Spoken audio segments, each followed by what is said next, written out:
So, Leo, quick question. Have you ever had to call tech support in English? Oh man, Maya, I still have nightmares about it. I called my internet company once and I said my computer has a problem.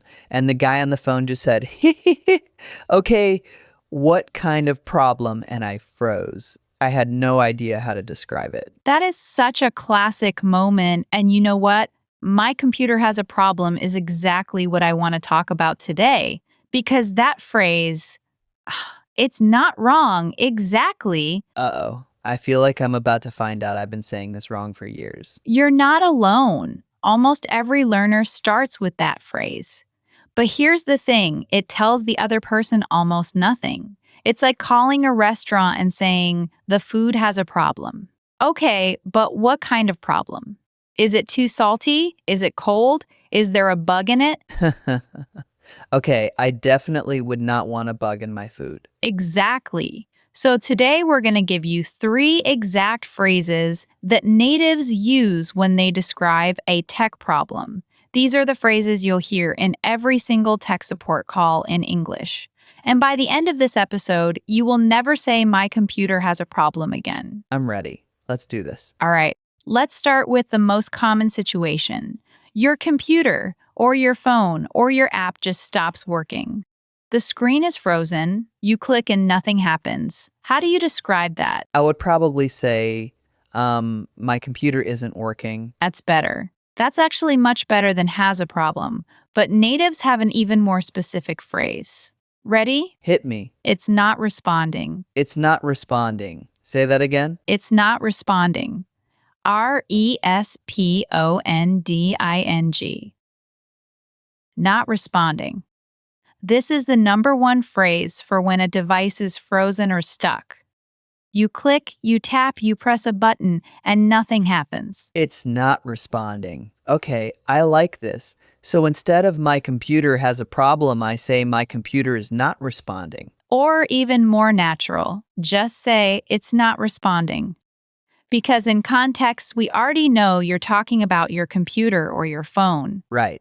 So if I'm on the phone with tech support, I can just say, hi, my computer's not responding. I click the mouse, but nothing moves on the screen. Perfect. That's exactly the right level of detail. Now here's a key grammar point. Notice I said it's not responding, not it no responds or it doesn't respond. Oh, I've heard people say that. My computer doesn't respond. Exactly. Many Spanish speakers make this mistake. In Spanish, you'd say no responde, which literally translates to no respond or does not respond. But in English, when something is happening right now, in this moment, we use the present continuous. It's not responding. It's not responding means right now, at this moment, it's frozen. So if my computer freezes while I'm working, I call and say, my computer is not responding right now. Perfect. Let's try another example. Imagine you're at a coffee shop and you're trying to pay with your phone. You tap the screen and nothing happens. You say, My phone isn't responding. yes, and the barista will understand you immediately. They'll probably say, oh, it's not responding? Try closing the app and opening it again. Okay, so that's phrase number 1. It's not responding. What's next? So you've called tech support, you've told them your device is not responding. The next thing they will ask is, what have you tried so far? Oh, that question always scares me because in my head, I'm like, I tried turning it off and on again. Is that what they want to hear? Yes, exactly. Turning it off and on again is literally the first thing they ask. And here's the phrase you need, I've tried restarting. I've tried restarting. Yes. Notice the grammar, I have tried. Present perfect. This is one of those moments where the present perfect is actually necessary in English. You use it because the action, trying to restart, happened in the past, but it's relevant to the current situation. So I don't say I tried restarting. You can say that I tried restarting is actually very common in casual spoken English, but I've tried restarting sounds slightly more complete, more professional, and for many learners, the present perfect is a struggle. So let's practice it. Okay, I've tried restarting, but it's still not responding. Beautiful. Now let me tell you a funny mistake. Some Chinese learners say I have tried to restart. That's grammatically correct, but it doesn't sound natural. I've tried restarting, the gerund form after tried. That's what natives say. Okay, so I've tried restarting, not I've tried to restart. Exactly. And I've tried restarting is just the beginning. You can use this structure with any verb. I've tried restarting. I've tried closing the app. I've tried plugging it in. I've tried updating the software. Oh, I see. So the pattern is I've tried verbing. You got it. And this is huge for tech support calls because when you say, I've tried restarting and I've tried closing the app, and it's still not responding, the tech support person immediately knows you've already done the basic steps. They know they need to move to the next level of troubleshooting. That makes so much sense. So now I have two phrases. First, it's not responding. Second, I've tried restarting. Yes. And one more phrase, this is the one that will make you sound like a pro. I'm ready. The error message says, The error message says, yes. When something goes wrong on your computer, there's usually a pop-up or a message on the screen, and native speakers describe that by saying, the error message says, and then they quote the message. so instead of saying, there is a problem on my screen, I say, the error message says, connection timed out. Exactly. And this is so useful because it gives the tech support person exact information. Let me tell you a story. A student of mine from Saudi Arabia called his bank once because he couldn't log into his account. He said, there's a problem with your website. The support person asked him 10 questions before they figured out what was happening. It took 20 minutes. Oh no. A few weeks later, he called again with the same issue. But this time he said, I've tried logging in 3 times, and the error message says, invalid credentials. The support person said, oh, you need to reset your password. Let me send you a link. Done in 2 minutes. Wow. 2 minutes versus 20 minutes, all because of one phrase. Exactly. And this is not just for websites. The error message says, could be for anything. The error message says, low battery. The error message says, no internet connection. The error message says, update failed. Okay, I need to practice this. So I say, the error message says disk space is full. Perfect. And here's another detail. Notice that we often quote the exact error message. So you might say, the error message says, quote, your session has expired, unquote. You don't have to say quote and unquote normal conversation, do you? No, you usually don't. You just say, the error message says, your session has expired. Your tone of voice makes it clear you're quoting, but if you're writing an email, you might use quotation marks. Got it. So now I have 3 phrases. Let me try to use all 3 in a single tech support call. I'd love to hear it. Okay. Hi, my computer isn't responding. I've tried restarting it twice, and the error message says Windows Update failed. Leo, that was perfect. That is exactly how a native speaker would describe the problem. You sound like you've been calling tech support in English for years. Really? That felt so natural. Because it is natural. Those 3 phrases, it's not responding, I've tried restarting, the error message says, those are the backbone of any tech support conversation in English. Now here's the part that surprises most people. There's actually a 4th phrase that I want to mention because it's incredibly useful. Oh, there's more? Yes.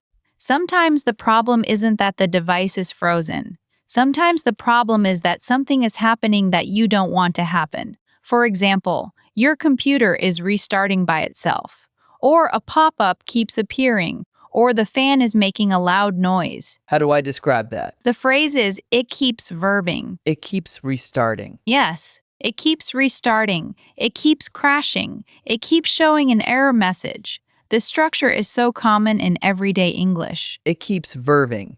So if my phone keeps turning off by itself, I say my phone keeps turning off. Exactly, and this is great for describing recurring problems, not just one-time issues. Okay, so now I have 4 phrases. It's not responding. I've tried restarting. The error message says, and it keeps verbing. You've got the full toolkit now, And here's something interesting. Among these four phrases, which one do you think learners struggle with the most? I'm guessing I've tried restarting because of the present perfect. That's a good guess. But actually, the most common mistake is with it's not responding. Many learners forget the is and just say it not responding.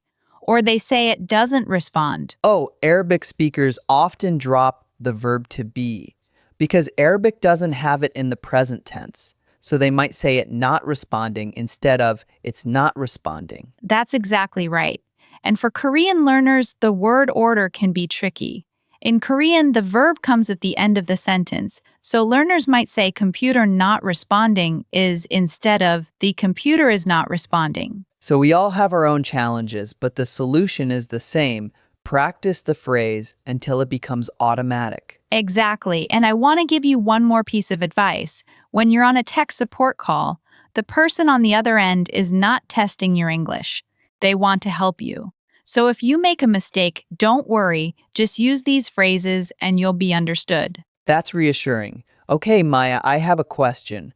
What if the error message is in Chinese or another language? Do I still say the error message says and then translate it? Great question. Yes, you can say the error message is in Chinese, but it says something about network failure. Or you can describe what it looks like. There's a red triangle with an exclamation mark, and the error message says something about connection. That's really helpful. So I don't have to quote it exactly if I don't understand it. Right, just describe what you see.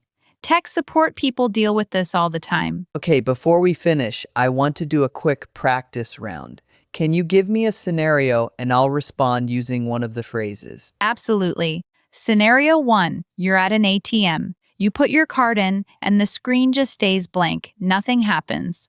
What do you say to the bank employee? The ATM is not responding. Perfect.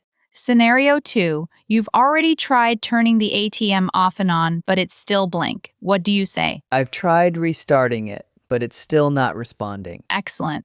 Scenario 3, after restarting, a message appears on the screen. What do you say? The error message says card reader error. That was flawless. You are officially ready for your next tech support call. I feel so much more confident now. Honestly, before today, I would have just said my computer has a problem and hoped for the best.